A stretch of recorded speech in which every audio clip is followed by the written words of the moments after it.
বন্ধুরা, আজ আমরা অঙ্কুর আর রুহানের গল্প শুনব।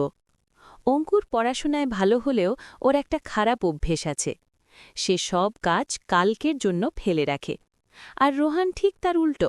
অঙ্কুর, শুনেছিস সামনের সোমবারে আমাদের ড্রয়িং কম্পিটিশন। আমাদের কিন্তু আজ থেকেই প্র্যাকটিস শুরু করা উচিত। আরে ধুর, আজ তো কেবল মঙ্গলবার, হাতে অনেক সময় আছে। কাল থেকে শুরু করব। এখন চল মাঠে গিয়ে খেলি। অঙ্কুর, তোমার সেই ড্রয়িং কম্পিটিশনের ছবিটা কি আঁকা হয়েছে?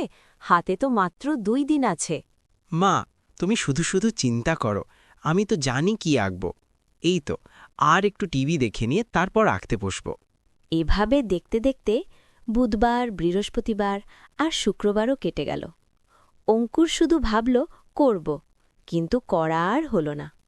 অন্যদিকে রোহান প্রতিদিন একটু একটু করে তার ছবিটা এঁকে শেষ করে ফেলল।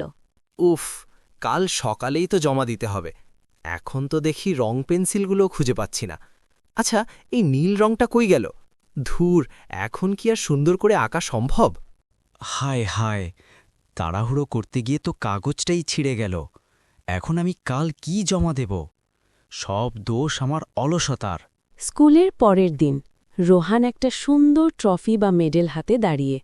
অঙ্কুর মন খারাপ করে পাশে বসে আছে। অঙ্কুর, মন খারাপ করিস না। আমি তোকে আগেই বলেছিলাম কাজ জমিয়ে রাখতে নেই। তুই ঠিকই বলেছিলি রোহান। আমি যদি প্রতিদিন অল্প অল্প করে কাজটা করতাম, তবে আজ আমাকে লজ্জিত হতে হতো না। আমি আজ প্রতিজ্ঞা করছি, সময়ের কাজ সময়েই করব। বন্ধুরা, অঙ্কুর তার ভুল বুঝতে পারল। আমরাও যদি আজকের কাজ কালকের জন্য ফেলে রাখি, তবে শেষে অঙ্কুরের মতো বিপদেই পড়তে হবে। মনে রাখবে, সময় একবার চলে গেলে আর ফিরে আসে না। তোমরাও কি আমার মতো কাজ ফেলে রাখো? একদম করবে না কিন্তু। আজ থেকেই সব কাজ সময় মতো করা শুরু করো।